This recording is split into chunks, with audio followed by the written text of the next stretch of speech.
Good morning students, आप लोग पढ़ रहे हैं क्वाड्रिलेटर 9th क्लास में। आज हम पढ़ते हैं क्वाड्रिलेटर में थोड़ा सा आगे मिड पॉइंट थ्योरम और मिड पॉइंट थ्योरम का यूज कैसे इसको अप्लाई किया जाता है क्वेश्चंस में। देख लीजिए, मिड पॉइंट थ्योरम सबसे इंपॉर्टेंट है एग्जाम पॉइंट ऑफ व्यू से भी और वैसे बेसिक से समझना।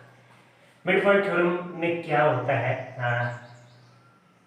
ये कहा जाता है कि triangle ABC we have 2 points D and E such that midpoint of side AB and AC when join these two lines, then it is parallel to third side and half of third side. क्या statement होता है? In a triangle ABC points D and E on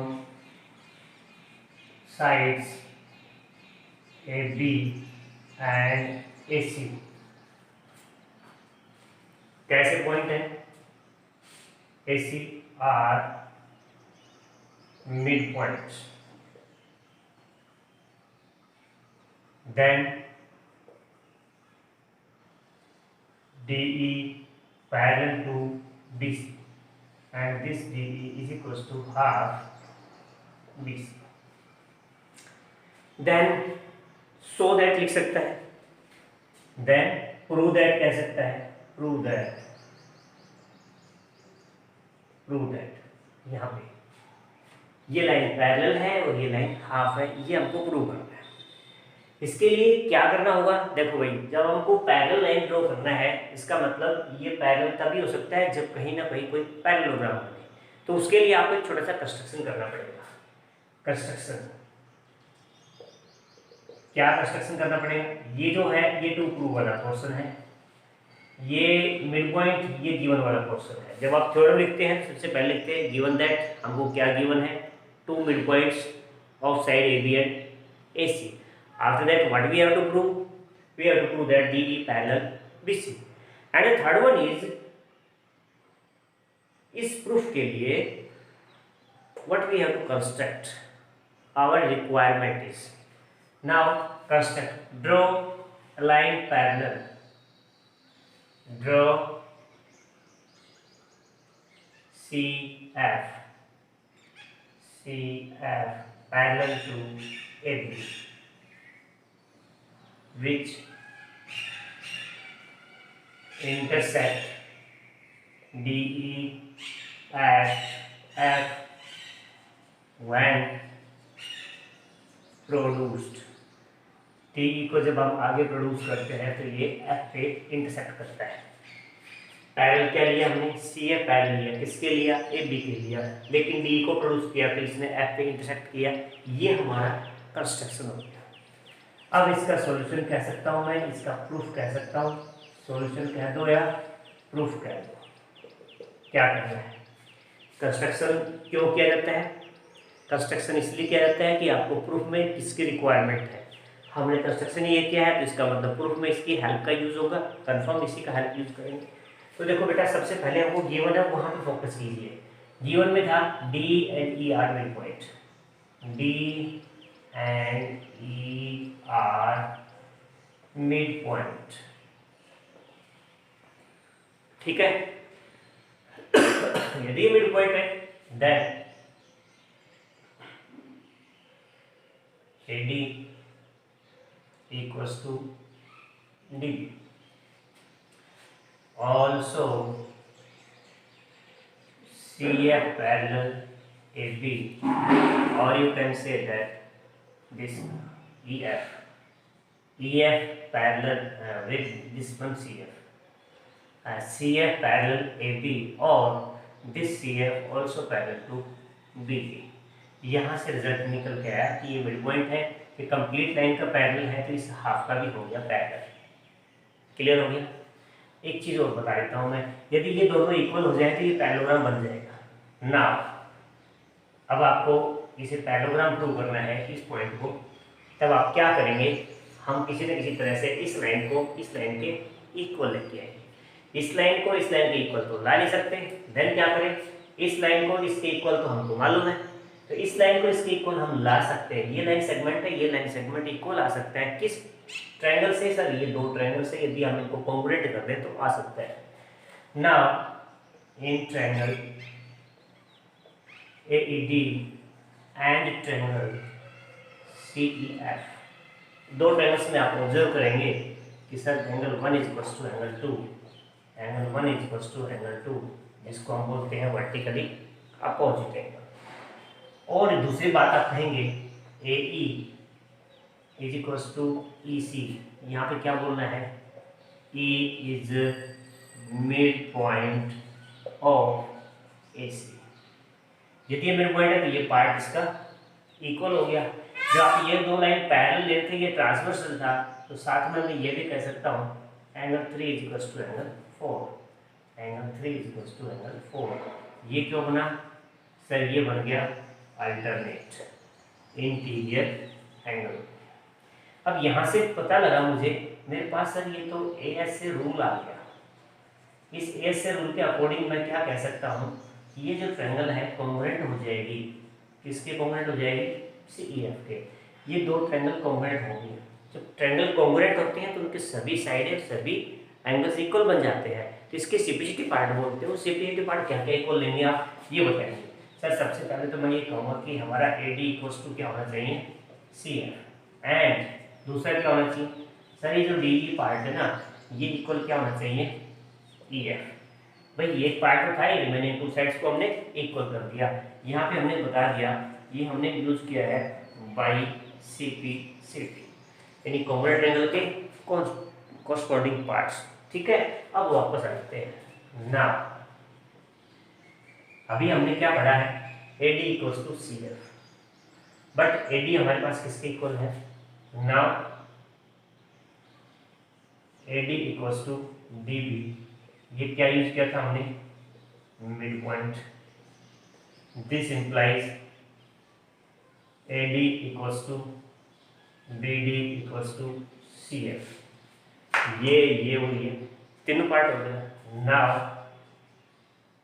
therefore आप ये कह सकते हैं therefore BCFD is a parallelogram।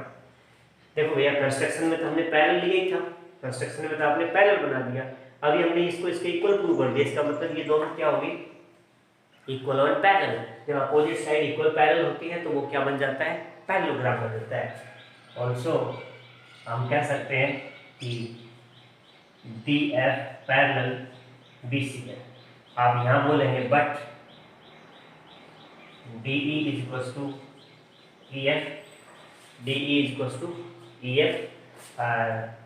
So this DF convert into DE, then we can say that this DE also parallel to BC. And यहाँ हम बोलेंगे DF parallelogram था, और यहाँ पे लिख सकता हूँ, यहाँ पे करके यहाँ पे लिख सकता हूँ and this DF equals to BC। और यहाँ पे हमने बता दिया कि DF DF है, तो ये DF की जगह क्या बन जाएगा अपने पास? DE is equals to half DF। ये DE DF का हाफ है और DF किसके इक्वल है? BC के। तो आप ये कह सकते हैं कि हमारे पास जो DE है वो हाफ किसका बन जाएगा? BC का। और ये मुझे प्रूव करना था। ठीक है भाई, ये बात समझ में आ गई होगी कि हमने किस तरह से इसे प्रूव किया है। इसको पॉज करके एक बार आप दोबारा से नोट कर लो, अच्छी तरह से समझ लो। नेक्स्ट क्वेश्चन अभी फिर समझाएंगे। ओके, चलो हम बात करते हैं application of mid point theorem की बात करते हैं। उसके फर्स्ट क्वेश्चन है एनसीईआरटी बुक में। क्या क्वेश्चन है ये देख लीजिए। PABCD is a coordinator in which P, Q, R, S are the midpoints. Then what we have to prove that these three parts we have to find out or prove. फिर यहाँ से समझ में आ गया सर पैरेलल भी है, half भी है, कहीं ना कहीं हमको मिड पॉइंट थ्योरम का यूज करना है। मिड पॉइंट थ्योरम हमको आती है, इसीलिए वापस देख लीजिए इसमें क्या दे रखा है। देखो इन्हें ट्रायंगल का यूज करते हैं क्योंकि सर मिड पॉइंट थ्योरम में तो ट्रायंगल का यूज होता है। तो सॉल्यूशन में लिखेंगे इन ट्रायंगल ABC। इस ट्रायंगल में आ गए ABC में क्या बोलेंगे? P and Q are mid points. ये क्योंकि ऐसे पॉइंट है हमारे पास मिड पॉइंट है। सो आप क्या बोलेंगे, मिड पॉइंट यदि दे रखे हैं तो हम बोलेंगे कि P Q parallel A C, ठीक है। Also P Q is equals to half A C, mid point है, ठीक है सर, ये यूज हो जाएगा, इसको हमने नंबर 1 बना दिया। सिमिलरली ये किसके यूज किया आपने, यूजिंग मिड पॉइंट थ्योरम, लिख देना है यहाँ पे यूजिंग मिड पॉइंट थ्योरम, इसका यूज कर दिया। सिमिलरली आप बोलेंगे इन ट्रायंगल ए सी डी, इसमें क्या बोलना है, S and R are mid point. So using mid point theorem, इसी थ्योरम का यूज करेंगे। ये थ्योरम क्या कहेगी सर, ये एस आर इस बार क्या है, एस आर हमारे पास पैरेलल है ए सी, और हम ये भी कह सकते हैं कि एस आर इक्वल्स टू क्या हो जाएगा, हाफ ए सी, जो इस पार्ट में आपको प्रूव करना है। इसको हमने बना दिया नंबर 2। अब हम इस पार्ट पे पहुंचते हैं। इस पार्ट के लिए हमको ये दोनों की रिक्वायरमेंट बनेगी। ये फर्स्ट पार्ट था, सेकंड पार्ट यहाँ से आ जाएगा, ये फर्स्ट पार्ट हो जाएगा, ये हमारा सेकंड पार्ट। हम बोलेंगे फ्रॉम 1 एंड 2, दोनों का रिजल्ट निकालिए, ए सी इक्वल है, तो हम क्या बोलेंगे, from 1 and 2 P Q equals to S R. अभी यही चाहिए, also P Q parallel S R, P Q equal भी हो गया और पैरेलल भी हो गया। अब अपोजिट साइड इक्वल पैरेलल आ गई तो मेरे पास थर्ड पार्ट शुरू हो जाएगा। तो क्या बोलेंगे, from above,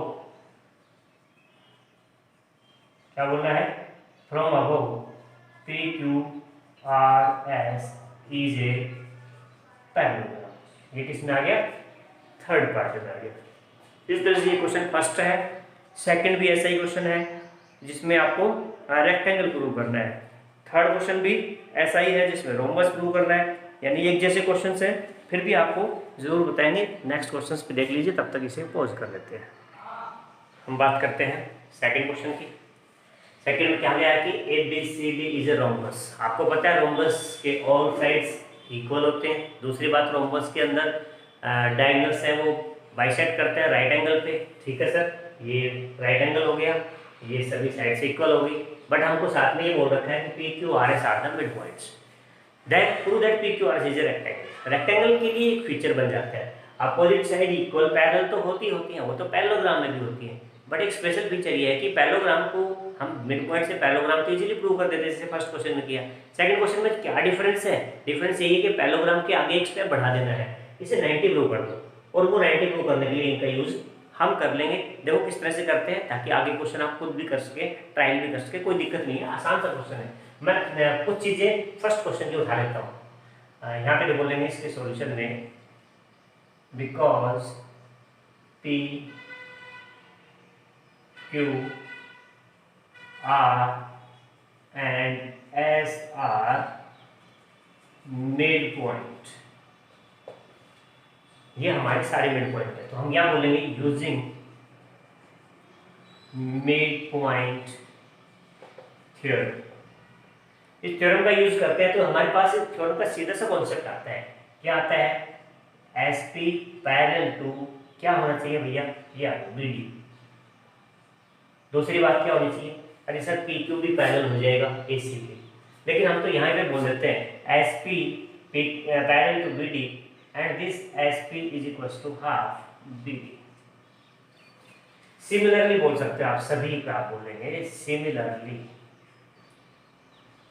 similarly RQ parallel BD and this RQ is equals to half BD। This implies PQRS is a क्या बन जाएगा भैया, पैरेललोग्राम। क्या बन जाएगा, parallel. P Q R S opposite side equal parallel आते हैं, क्या बन जाएगा, पैरेललोग्राम। लेकिन हमको तो सर रेक्टेंगल बनाना है, सो या नाउ आप कह सकते हैं ये पैरेलल है, इसको मैंने पॉइंट नाम दे दिया टी। नाउ आपने ये लिखा sir S P parallel D B.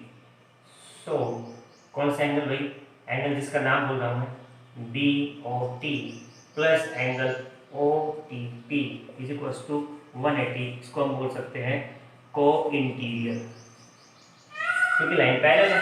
और ये जो बी ओ टी है ये हमको 90 गिवन है, O T P is equal to 180 degree. And O T P आपको यदि फाइंड करना है तो 180 में से हम 90 माइनस कर देंगे तो क्या बन जाएगा 90। ये 90 क्यों है, इसके लिए आप रीजन डालेंगे तो क्या डाल सकते हैं, रोम्बस। रोम्बस के डायगोनल इंटरसेक्ट करते हैं राइट एंगल पे, उसकी वजह से यूज किया। अब ओटीपी आ गया, ओटीपी वन टाइम पासवर्ड। ये ओटीपी आ गया तो अब भैया मुझे ये बताना है ऑल्सो क्या बन जाएगा, ये मिड पॉइंट था टी क्यू पैरेलल AC। तो अब यहाँ पहुंच जाते हैं angle T plus angle P is equal to also 180। ये फिर से हमारे पास क्या बन जाएगा, कोइंसिडेंट। और ओटीपी हमको मालूम है 90 है, तो ये P की वैल्यू आप निकालेंगे तो वो क्या बन जाएगा सर, वो हमको पता लग गया, वो 180 minus 90 is equal to also 90। अब अगर P 90 है तो सिमिलरली वो सारे क्या बन जाएंगे 90। बट आपको ये पता है पैरेललोग्राम जो होता है उसका यदि कोई एक एंगल 90 आ जाए तो सारे अपने आप 90 हो जाएंगे। Therefore PQRS is a rectangle। इस तरह से आप इसको रेक्टेंगल इजीली प्रूव कर लेते हो, कोई प्रॉब्लम नहीं है। फर्स्ट क्वेश्चन की एप्लीकेशन है, मतलब फर्स्ट क्वेश्चन का नेक्स्ट स्टेप सेकंड क्वेश्चन आप कह सकते हो, इसलिए मैं थर्ड छोड़ रहा हूँ, आप ट्राई करेंगे। फोर्थ क्वेश्चन देख लीजिए इसका, तब तक आप इसे नोट करके पॉज कर लो। फोर्थ क्वेश्चन में क्या लिखा है, A B C D is a trapezium. A B C D is a trapezium. जहाँ ट्रेपेजम होता है इसका मतलब है कि A B parallel D C के। आपको ये बता रखा है साथ में ई और एफ पॉइंट है। If E is mid point then also F mid point. ये प्रूव करना है कि F is also mid point of C. यहाँ ए डी का मिड पॉइंट गिवन है, प्रूव किसका करना है भाई, बी सी का।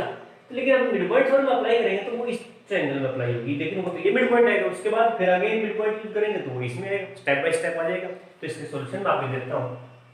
सॉल्यूशन चलिए यहाँ पे देते हैं आप solution. A B C D J trapezium, तो ये लाइन क्या होगी पैरेलल, तो आप क्या सकते हैं in triangle A B D.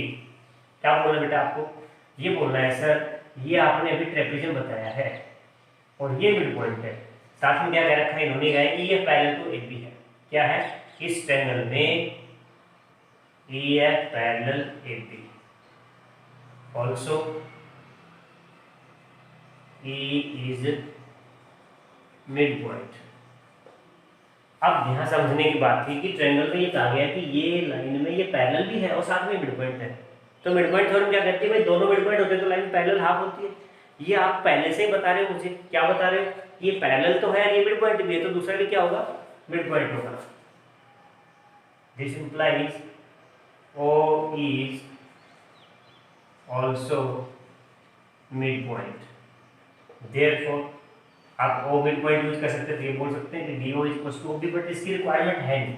आप ये बोल सकते हैं कि O is also mid point. Therefore in triangle जिसका नाम है DBC, आप यहाँ क्या बोलेंगे सर, ये जो OF है, OF कह दो, या फिर इसको मैं यूँ कह सकता हूँ कि EF है पैरेलल टू DC, क्योंकि ये तीनों लाइन पैरेलल थी। ट्रेपेजम में ये पैरेलल था, ये पैरेलल हमको गिवन है, इसका मतलब ये तीनों लाइन क्या होगी पैरेलल है। तो OF पैरेलल DC है and O is mid point, prove कर रखा है हमने ये।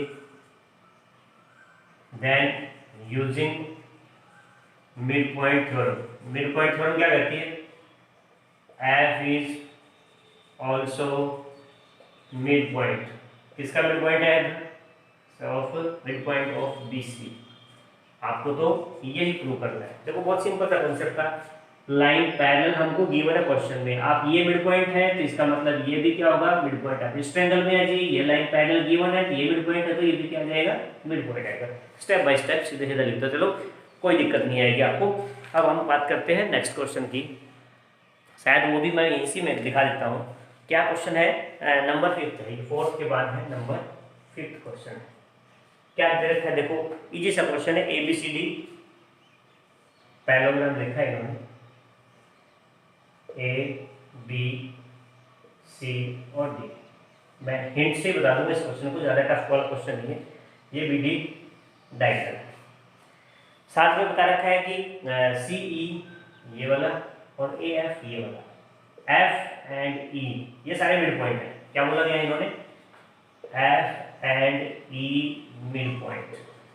इसका मतलब ये हो गया कि ये जो एफ सी पोर्शन है, भाई पैरेललोग्राम तो आपको ये मतलब मिड पॉइंट है, आपको क्या बोलना है? A B C D is parallelogram. जब आप इसका सॉल्यूशन लिखते हैं तो ये बोल लेंगे कि ये पैरेललोग्राम है। इसका मतलब ये हुआ कि sir A B parallel D C है और साथ में क्या है? A B equals to D C है। अब आप ये कहते हैं कि सर ये दोनों मिड पॉइंट है, तो देन रिजल्ट ये क्या कहता है कि सर वो जो ए बी है ये हाफ ए बी के बराबर है और जो एफ सी है ये भी हाफ डी सी के बराबर। आप कहते हो sir D C A B बराबर है। इसका रिजल्ट ये हुआ कि मेरा जो ए ई पोर्शन है वो इक्वल आएगा, किसके इक्वल आएगा भैया? एफ सी के। एंड वही A E portion parallel to F C आ जाएगा। ये वाला देखो भाई, कंप्लीट लाइन इक्वल है तो हाफ पोर्शन भी क्या होगा? इक्वल होगा। कंप्लीट पैरेलल है तो हाफ पोर्शन भी क्या होगा? पैरेलल होगा। तो इसका मतलब ये आता है कि जो अंदर का पोर्शन है ना वो इक्वल पैरेलल है। इसका रिजल्ट ये भी बन के आया कि सर वो जो ए ई सी एफ है वो पैरेललोग्राम बन के आ गया। ये क्या बन के आ गया भाई? पैरेललोग्राम बन के आ गया।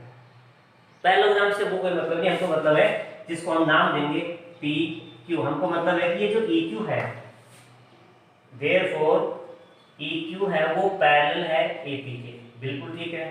एंड पी एफ है वो पैरेलल है क्यू सी के, बिल्कुल मुझे तो यही चाहिए था। अब मैं ये ट्रायंगल लेता हूँ ए बी पी, ये मिड पॉइंट गिवन है, ये लाइन पैरेलल हमने प्रूव कर लिया, तो ये क्या होगा बेटा? ये भी तो मिड पॉइंट हो जाएगा। इस ट्रायंगल की हम बात करेंगे, करेक्ट। इसका मतलब यूजिंग मिड पॉइंट थ्योरम। आप क्या बोलेंगे? Using mid point theorem in triangle, इसका नाम है ए बी पी। तो आप क्या बोलना है? Q is mid point, this implies P Q is equal to Q B. इस ट्रायंगल में आप बात करते हैं तो यहाँ मैं बोल सकता हूँ सिमिलरली, ये ट्रायंगल का नाम है C D Q. Similarly triangle C D Q, आप यहाँ क्या बोलेंगे? सर ये एफ मिड पॉइंट है, ये दोनों लाइन पैरेलल है, तो आप क्या बोल देना है कि D P equal to P Q. और रिजल्ट क्या बन के आया कि sir D P equal to P Q equal to Q B है, तीनों इक्वल है। देन ये क्या बन जाएगा? ट्राइसेक्टेड बन जाएगा। ये डायगोनल ट्राइसेक्टेड है, आपको यही प्रूव करना है फिफ्थ क्वेश्चन में। ज़्यादा दिक्कत आ रही है तो इसको रिवाइज कर लो, पॉज करके फिर से नोट कर लो। Thank you. नेक्स्ट क्वेश्चन देख लो। देखो बेटा, क्वेश्चन नंबर 6 भी सेम है। वो क्वाड्रिलेटर दे रखा था हमको, उस क्वाड्रिलेटर के अंदर सारे मिड पॉइंट्स को आप ज्वाइन करते हैं तो वो हमारे पास क्या बन के आ जाता है? नहीं, क्वाड्रिलेटर दे रखा था, उसके मिड पॉइंट को ज्वाइन करते हैं तो वो एक इस तरह से इसको मिड पॉइंट ज्वाइन कर रखा है। ये था क्वेश्चन नंबर 6। क्वेश्चन नंबर 6 में A B C D quadrilateral है, ये P Q R S mid point है, इनको ज्वाइन करते हैं तो ये बाइसेक्ट करते हैं इसको, ये प्रूव करना था। ठीक है भाई, उसमें क्या कर देना भाई, आप इस ट्रायंगल को इस ट्रायंगल में कन्वर्ट कर सकते हैं, इस ट्रायंगल को इस ट्रायंगल में कन्वर्ट कर सकते हैं इजीली, कोई प्रॉब्लम नहीं आएगी, क्योंकि ये लाइन पैरेलल भी आती है, मिड पॉइंट भी आते हैं, ये लाइन पैरेलल भी आते हैं, मिड पॉइंट आते हैं। यहाँ ओ बना के इस ट्रायंगल को इस ट्रायंगल पे कन्वर्ट कर दें, क्योंकि इक्वल भी पैरेलल है, अल्टरनेट एंगल और मिड पॉइंट से। इसलिए मैं क्वेश्चन नंबर 6 को छोड़ रहा हूँ, और कोई टेंशन नहीं, खुद कर लोगे आप, एक बार स्टेप बढ़ाओ हो जाएगा। ज़्यादा फोकस करते हैं हम नंबर 7 पे। 7 क्वेश्चन क्या इजी एक्सरसाइज है सारी, बस मिड पॉइंट थ्योरम इंपॉर्टेंट है, उसका एप्लीकेशन आपको आता ही, ये एप्लीकेशन ही है समझो। आप क्या दे रखा है? देखो भाई डी इज मिड पॉइंट, ये प्रूव करना है, ठीक है। उसके लिए दे रखा है इन्होंने, ये कहा रखा है जब आप इसका सॉल्यूशन चलते हैं तो इन ट्रायंगल ए सी डी बोल देता हूँ। ये कहा गया है कि M is mid point, M is mid point, और साथ में क्या कहा गया है कि एम डी है ना वो पैरेलल टू बी सी है, एम डी है पैरेलल टू बी सी है। तो मैं ये बोलूँगा कि बेटा मिड पॉइंट थ्योरम का यूज करेंगे तो मिड पॉइंट थ्योरम कहते हैं D is also mid point. भाई ये मिड पॉइंट थ्योरम का रूल है कि ये लाइन यदि पैरेलल है और हाफ है तो दूसरी भी क्या होगी? हाफ होगी। Therefore D is mid point. First point. अभी जो क्वेश्चन नंबर आपने 5th किया है ट्राइसेक्टर वाला, क्वेश्चन नंबर 4th किया है मिड पॉइंट का, सेम टू सेम क्वेश्चन है, यही 7 है। 6 भी यही है, मिड पॉइंट थ्योरम का ही है। टेंशन नहीं लेना, बिल्कुल आपको लिख देना है मिड पॉइंट हाफ इक्वल है तो लाइन पैरेलल है, और फटाफट क्वेश्चन इक्वल बन जाए कॉमन ट्रायंगल बना के। ये देखो सेम वे में ऐसे बना रखा है, डी आ गया। अब सर ये एमडी परपेंडिकुलर क्यों बनेगा? भैया जी देखो ये लाइन इस पे परपेंडिकुलर क्यों है? आपने खुद कहा है लाइन पैरेलल है। जो पार्ट सेकंड की हम बात करते हैं तो आप बोलेंगे M D parallel B C given, angle C is equal to 90, ये भी गिवन है। सो आप कह सकते हैं angle C is equal to angle M D A is equal to 90। क्यों बन जाएगा ये? सर ये कोरस्पॉन्डिंग बन जाएगा, क्योंकि जब आपने कहा है कि पैरेलल है तो कोरस्पॉन्डिंग एंगल इक्वल हो जाएगा। सो आप ये भी कह सकते हो कि सर ये जो एम डी है वो परपेंडिकुलर सी ए कह दो या ए सी कह दो। परपेंडिकुलर बना, दो पार्ट हो गया। थर्ड पार्ट की बात करते हैं। थर्ड पार्ट में कहते हैं ये पार्ट इसके इक्वल है, उसके बाद हाफ, हाफ तो है मिड पॉइंट है तो हाफ तो है, बस ये इक्वल कर देते हैं। तो आप लिखेंगे in triangle A D M and triangle C D M. भैया दो ट्रायंगल कॉम्बिनेट करनी है, कुछ नहीं करना। उसके लिए क्या बोलेंगे आप? M D is equal to M D, ये हमारे पास कॉमन है। C D is equal to D A, ये सर मिड पॉइंट, ये हमने प्रूव कर दिया है। और उसके बाद आप क्या बोलना है सर? यही एम डी ए एंगल है, वही एम डी सी, और ये है 90 इंच। तो आप क्या बोल देना भैया? ये सर एसएस रूल बन जाएगा। एसएस रूल के अकॉर्डिंग सर ये एडीएम ट्रायंगल है ना, कॉन्ग्रुएंट बन जाएगा सीडीएम के। भैया जब ट्रायंगल कॉन्ग्रुएंट है तो सिंपलिसिटी यूज करना है। सिंपलिसिटी क्या बोलना है सर? सर इसका सीएम है, उसका एमए है, इक्वल होगा। आप यहाँ बोल देना but AM is equal to कौन सा भैया? AM is equal to half of AB है। क्यों एबी का हाफ है बताओ sir? M is mid point, क्या बोलना है? Mid point given, M mid point given. तो ये रिजल्ट ये बता रहा है कि सर सीएम आप कह रहे हो खुद है वो एएम के इक्वल है, और एएम की जगह खुद एबी के इक्वल है। ये थर्ड पार्ट इसको आपको प्रूव करना है, ठीक है। तो ये एक्सरसाइज फिनिश हो गया है। इस एक्सरसाइज से रिलेटेड और भी कोई प्रॉब्लम है तो आप कमेंट बॉक्स में जरूर डालेंगे। साथ में चैनल को लाइक सब्सक्राइब करना ही करना है, कहने की आवश्यकता नहीं पड़ेगी।